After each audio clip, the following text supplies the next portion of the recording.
This is The Listening Tube. Welcome to Season 3, Episode 10 of The Listening Tube. I'm your host, Bob Woodley. On this edition, we'll hear about climate change, the Berlin Wall, and the endless cycle of American politics. But first, Not the headlines! now that it's November, there'll be a lot of focus on the upcoming holidays. People will be gathering and celebrating together as much as their budget will allow. With inflation the way it is, a lot of people are cutting back on frivolous expenses, maybe traveling less or pinching pennies in other ways, unsure of what the future holds. If you live in a climate where the weather gets cold, you might be worried about how much it will cost to heat your home this winter, and depending on what kind of fuel you use, you might even be wondering if it will be available as the winter drags on. But celebrate we will, as somehow humans love to gather and party. That's why there is one consumer product that hardly ever suffers from the effects of a poor economy: alcohol. Now, I know President Biden says our economy is great, but the street-level reality doesn't agree. Prices are up on everything because the price of fuel is up. And even though alcohol prices are up too, people will still find a way to incorporate it into their holiday festivities. I have nothing against alcohol, as I'm a consumer myself. I like Miller High Life and Crown Royal for special occasions, like when the Dolphins win. But I'm old now, and I've learned a lot of the lessons of alcohol consumption.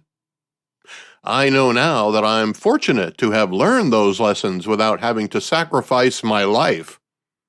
That's not the case for many young people today. A CDC study cited by MedPage Today says 20%, or 1 out of every 5 deaths of American people between the ages of 20 and 49 can be directly attributed to excessive alcohol consumption. By directly, the study means only those deaths caused by alcohol poisoning, motor vehicle accidents, and homicides. For those over 35, but not yet 50, the second leading cause is liver disease, and then motor vehicle crashes. Overall, an average of more than 140,000 Americans die every year because of excessive alcohol use. The factors used to come to the results were focused on deaths only attributable to the use of alcohol and not secondary effects. For example, if you died with a hangover, it wasn't counted. So when you're partying this holiday season, please be careful about your alcohol intake. I don't want you to become a statistic. While alcohol kills thousands of Americans every year, and other drugs like opiates and fentanyl add more misery for friends and family of the victims, it's only fair to point out that nobody has ever died from an overdose of marijuana. There is no justification for our federal government to classify marijuana a Schedule I drug. It does not belong in the same category as heroin, cocaine, and fentanyl. There's also no reason why alcohol is not more tightly controlled. The government propaganda against marijuana, going back to the black and white film Reefer Madness, is finally beginning to be seen through. Individual states have already recognized the folly of the federal classification, yet our representatives in Congress have been slow to adapt to the facts. One of the arguments opponents of marijuana use is that it's a gateway drug. Well, I got news for you. Nicotine and alcohol are the real gateway drugs, both of which are legal for those over a certain age. There's also some confusion about whether or not marijuana is addictive. The National Institute on Drug Abuse says the answer is no. While they claim there is something called marijuana use disorder, which they describe as a type of dependency, but not addiction. Even those who develop a dependency get over it after about 2 weeks without marijuana. So it's basically the same as going through caffeine withdrawal. It's probably easier to quit smoking marijuana than it is to quit drinking coffee. And no one has ever died from marijuana poisoning. Based on addiction and mortality rates, marijuana should be available at the local convenience store, and alcohol should be a Schedule I drug along with LSD and cocaine. From a political standpoint, the conservatives are blocking the liberation of marijuana restrictions, while the liberals seemed like they were willing to make some progress on the subject. However, neither the Obama nor Biden administrations have made any progress, despite the power to do so. If the Republicans take control of Congress as a result of the Tuesday election, we can be sure there will be no movement on realigning our priorities in relation to our recreational drugs. Marijuana will remain prohibited by the federal government, while alcohol will continue to kill more than 100,000 people a year. Most of them will be young people who will pay with their life for a mistake.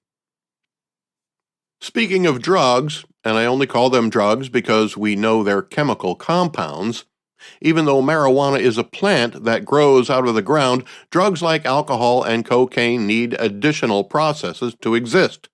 It turns out that glycine levels have a role in how mice are affected by cocaine. Cocaine use promotes the growth of a bacteria in mice stomachs that thrives on glycine. As the glycine levels drop, the mice become more sensitive to the cocaine. Their sensitivity went back to baseline when glycine was added to the mouse systems. So as it turns out, our digestive systems are directly related to how our brains react to drugs. The research suggests that amino acids might be used as governors on how drugs can control us. One of the study's authors said in an article on InterestingEngineering.com that for neuroscience behaviors, people are not thinking about controlling the microbiota, and microbiota studies usually don't measure behaviors, but here we show they're connected. Our microbiome can actually modulate psychiatric or brain-related behaviors. These studies only explored cocaine.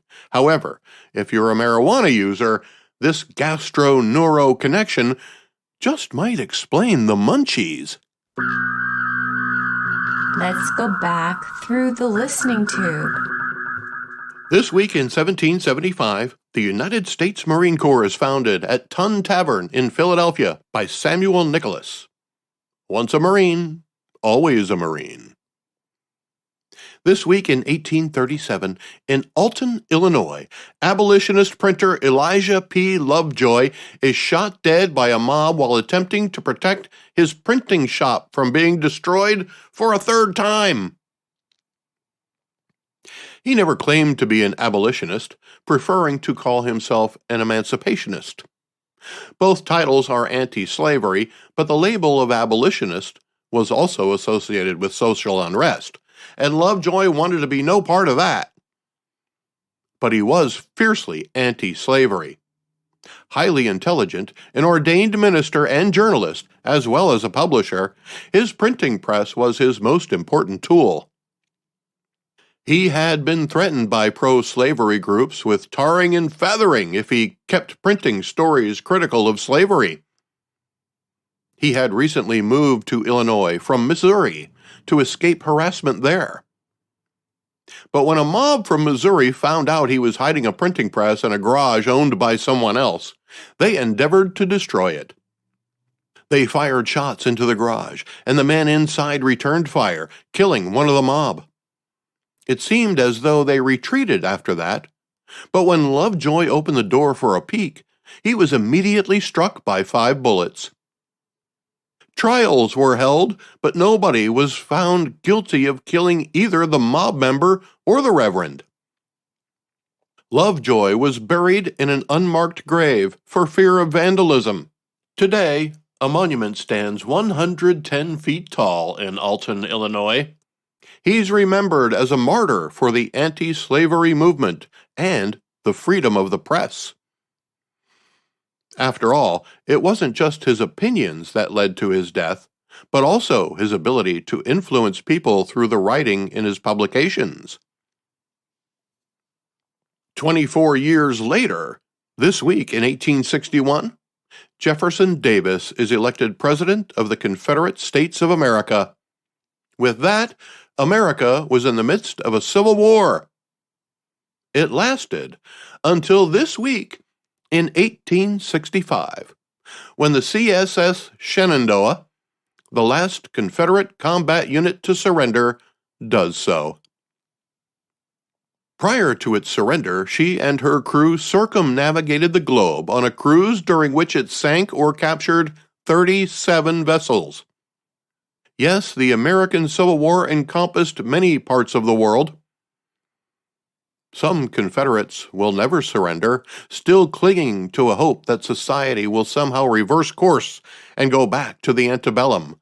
But for the people of the time, it was later in the same week of 1865 that Major Henry Wirz, the superintendent of the Andersonville prison camp in Georgia, is hanged, becoming the only American Civil War soldier executed for war crimes.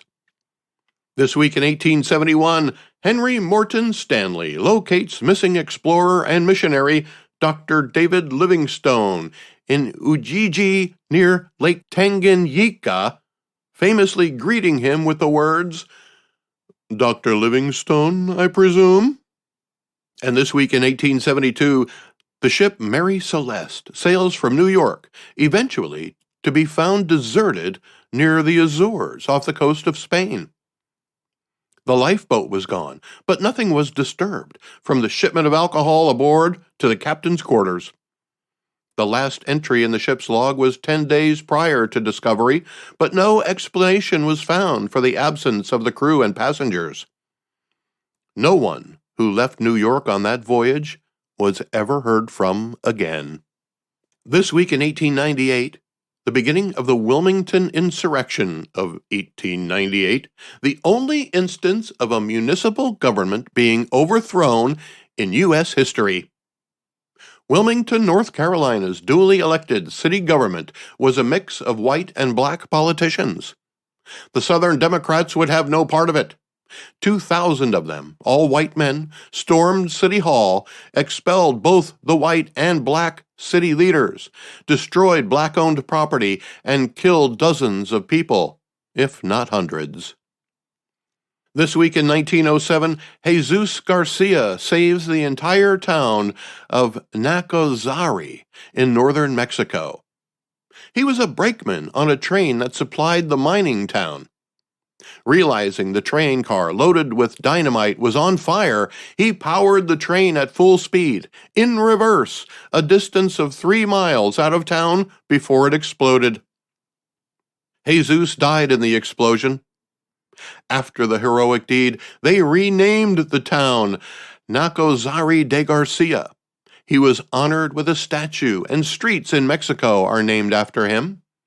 Mexican railroad workers recognize him annually with Railroaders' Day. This week in 1911, many cities in the Midwestern United States break their record high and low temperatures on the same day. What's now referred to by the National Weather Service as the Great Blue Norther was a large area of low pressure that rampaged through states from Oklahoma to Illinois. Temperatures that were in the 70s and 80s Fahrenheit dropped to the teens in a matter of hours. Both Oklahoma City and Springfield, Missouri set record high and low temperatures on the same day, and those records still stand today, more than 110 years later. The cold front was accompanied by rain, freezing rain, sleet, and snow, sometimes within minutes of each other. One person in Chicago died of heat stroke the day before the cold front came through, and the next day, 2 people froze to death. If something like that were to happen today, it would instantly be blamed on climate change, and environmentalists would be up in arms, while politicians declare the need for more control over our sources of power. The fact is, there has always been climate change. Since the Earth was created, the climate has been changing. It will continue to change. Certainly, we should be good stewards of our planet and use the resources we have wisely. But it would be folly to think that the climate is static and man has control of it. If climate change is irrelevant, we should focus on how we'll adapt, not on how to control what we can't control. This week in 1919, the first Palmer raid is conducted on the second anniversary of the Russian Revolution. Over 10,000 suspected communists and anarchists are arrested in 23 different cities.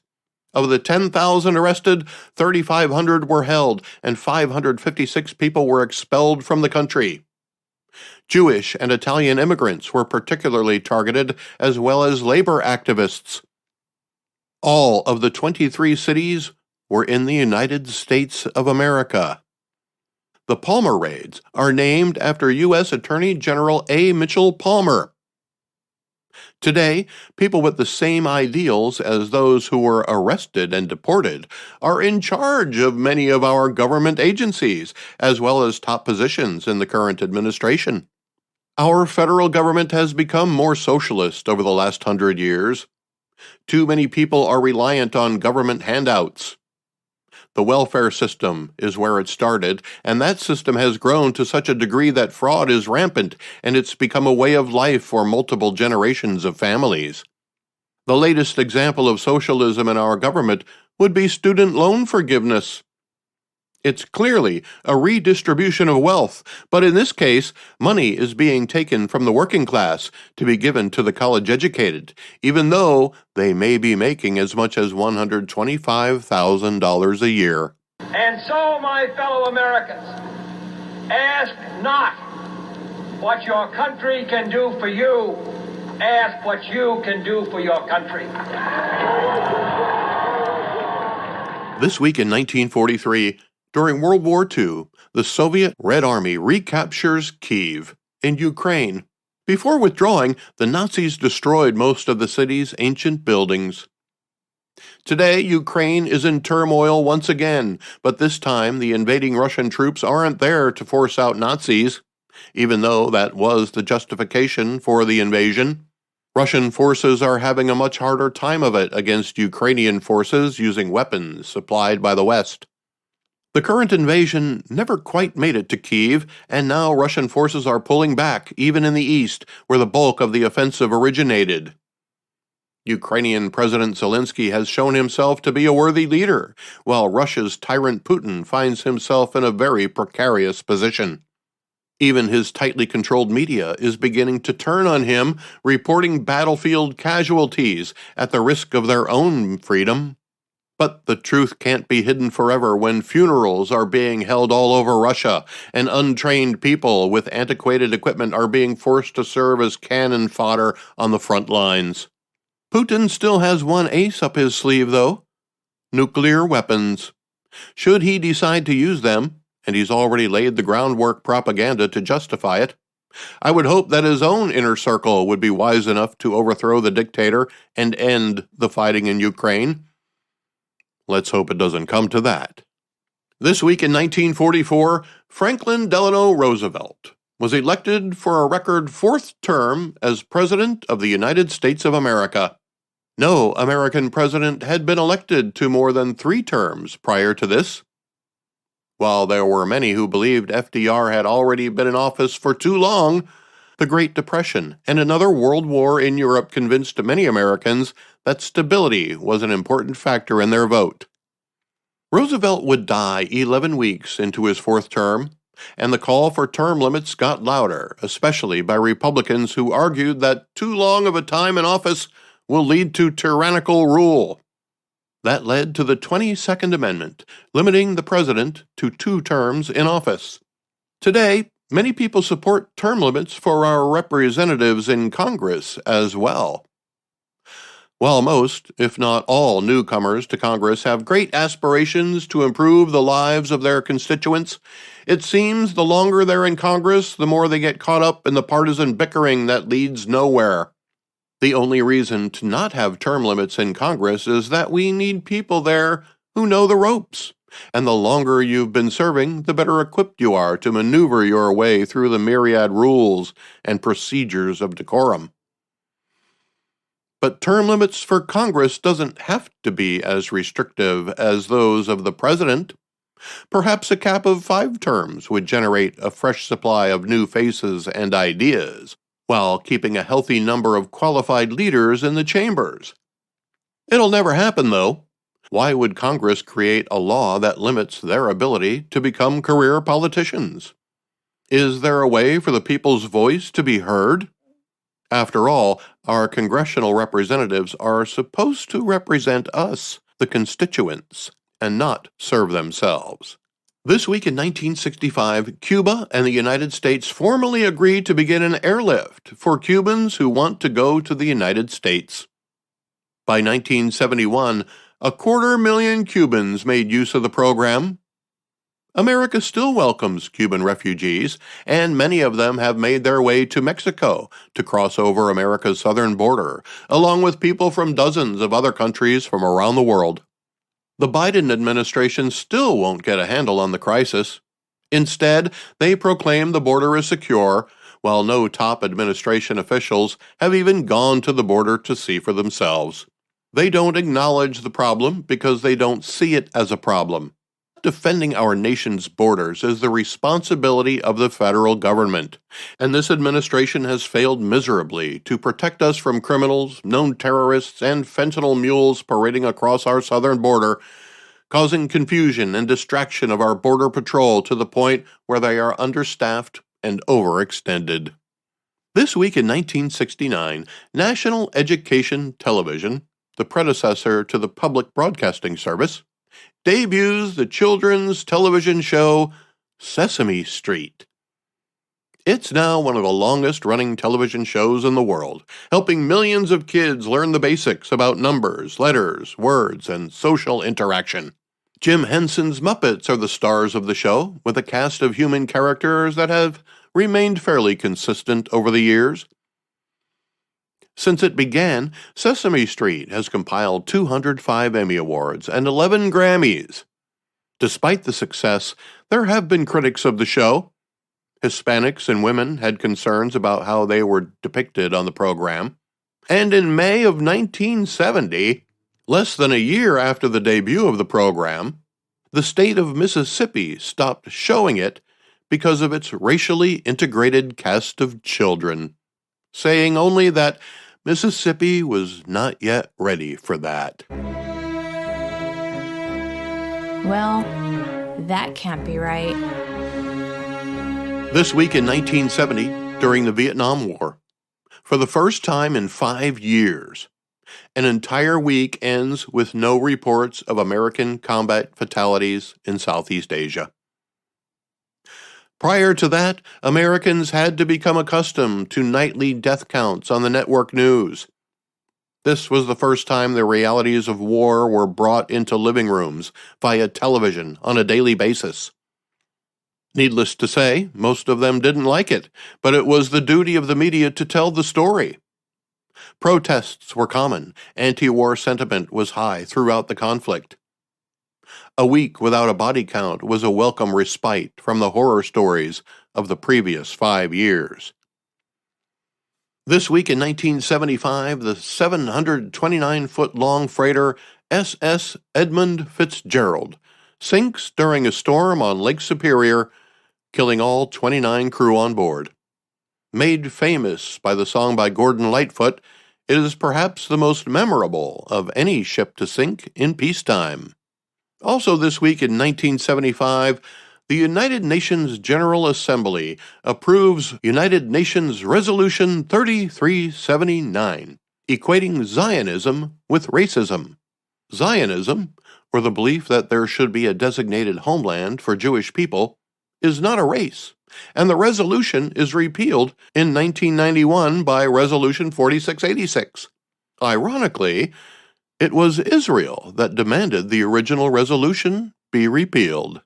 And this week in 1983, the United States Senate was bombed.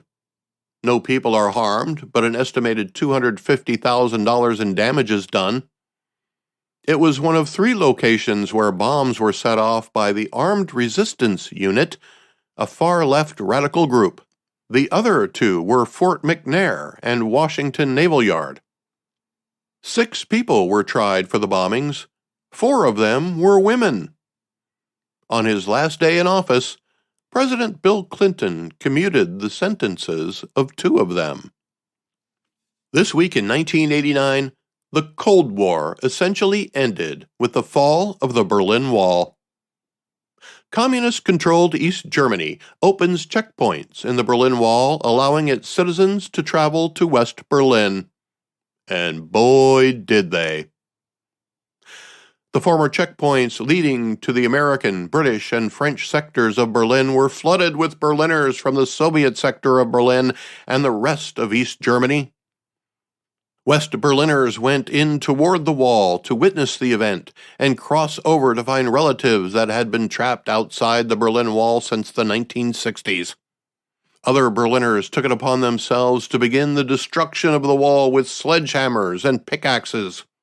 Having lived in West Berlin while the wall was still up, I believe that the fall of the Berlin Wall would be the result of the collapse of the Soviet Union, not the catalyst of it. I figured that Berlin would be the last outpost the USSR would relinquish, not the first.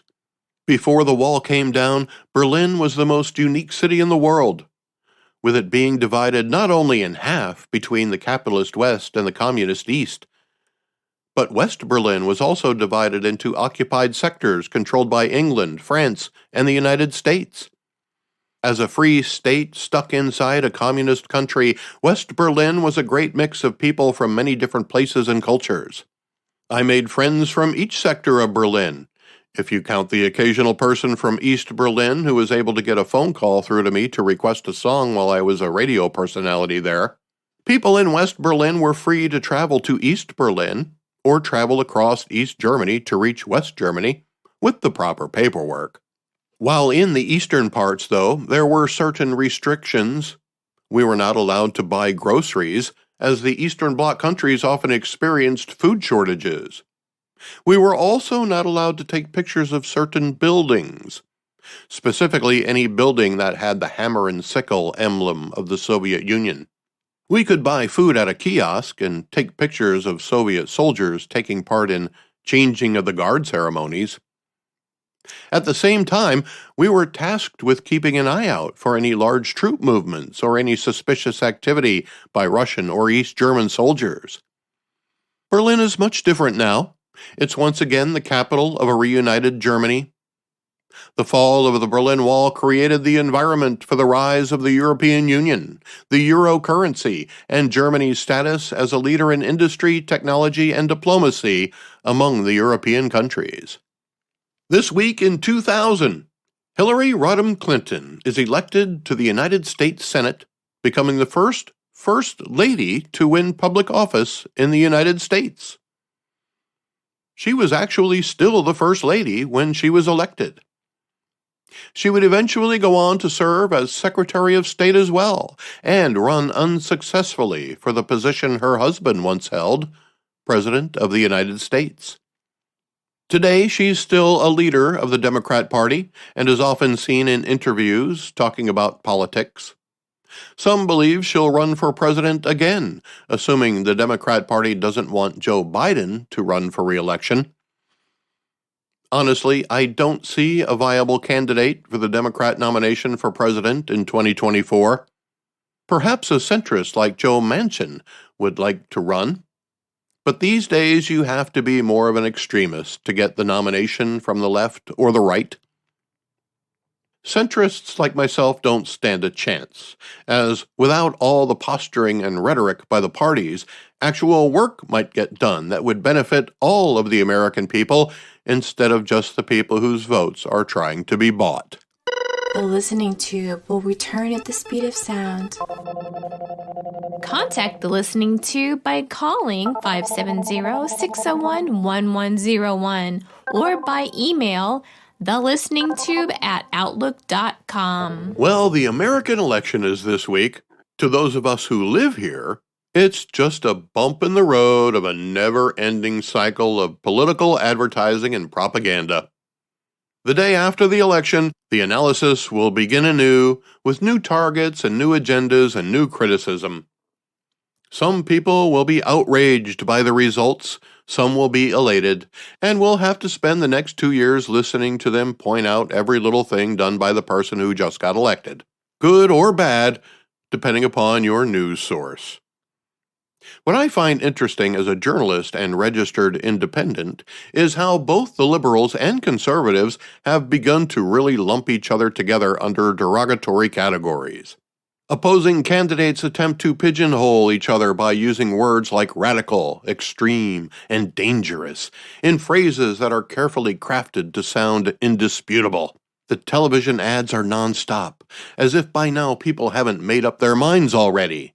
In fact, millions of people have already voted, even before many of the head-to-head debates even took place. I understand the need for early voting, especially where populations are dense, but if you're voting before you even hear what the candidates have to say, you're voting for an ideology, not a candidate. You might not vote for the candidate who genuinely has your best interests at heart. On the contrary, the 24-hour news cycle is there to help us make up our minds way before early voting even begins. Depending upon your news source, you've already heard all you need to know. Slam dunk, straight blue, or slam dunk, straight red. From an independent's point of view, that's a sad waste of the privilege of the power to vote. Candidates from the middle are often ignored by the major parties because they aren't far enough to either side of the spectrum.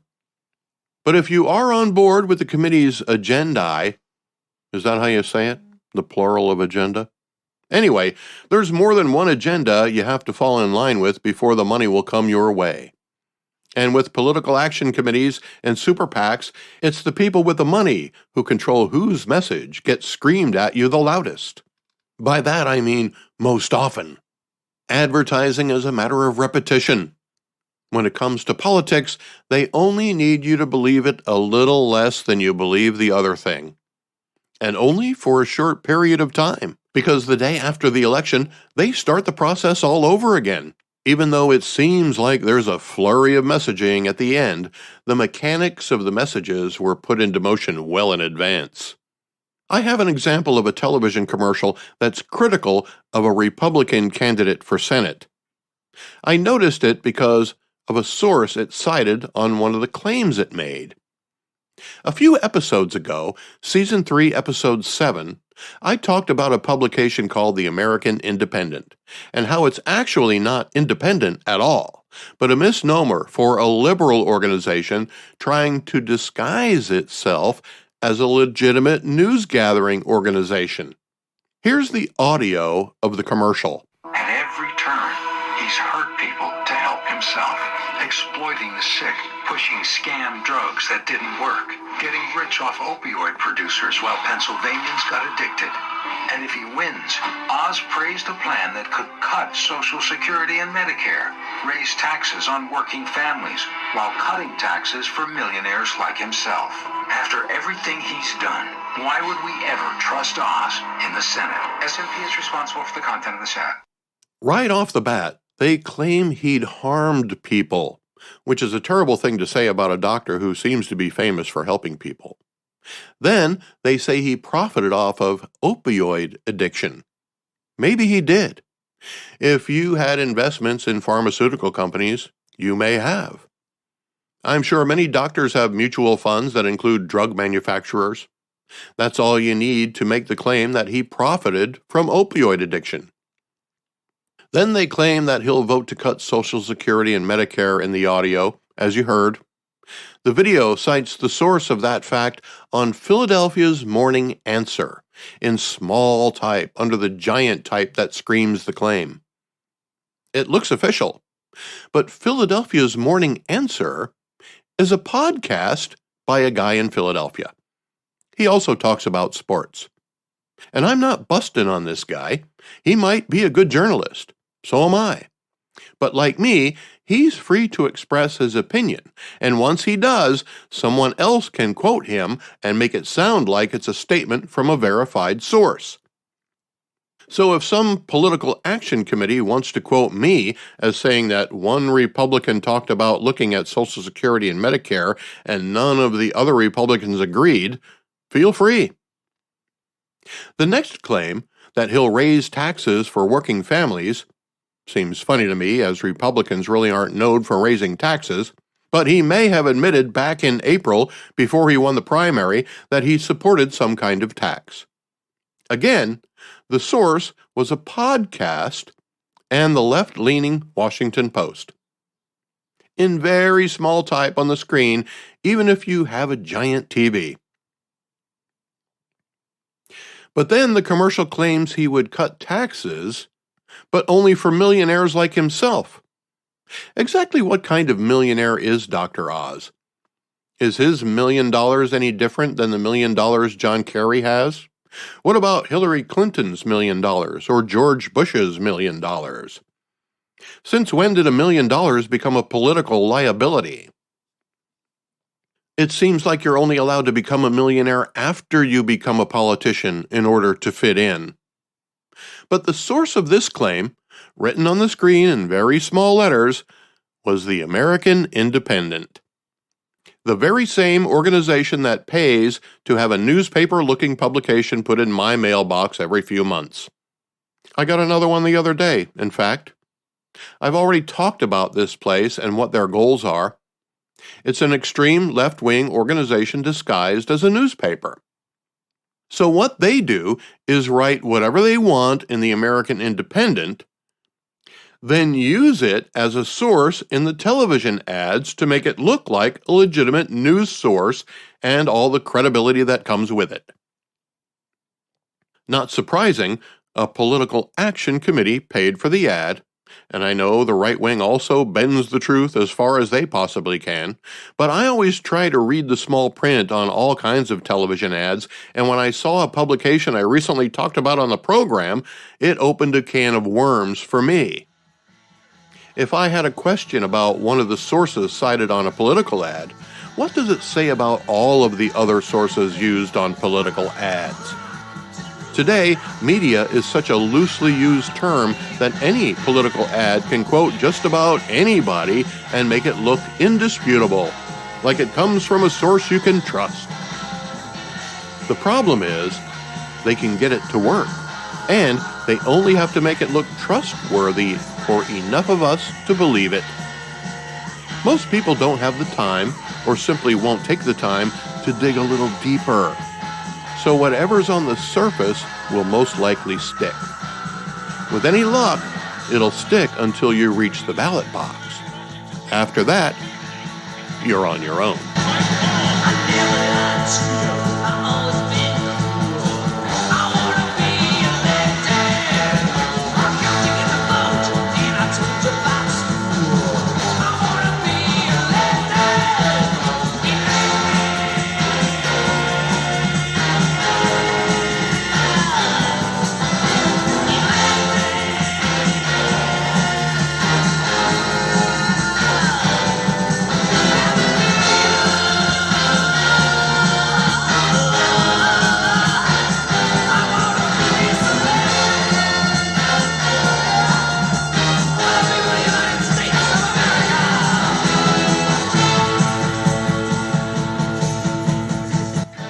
The Listening Tube is written and produced by yours truly. Copyright 2022.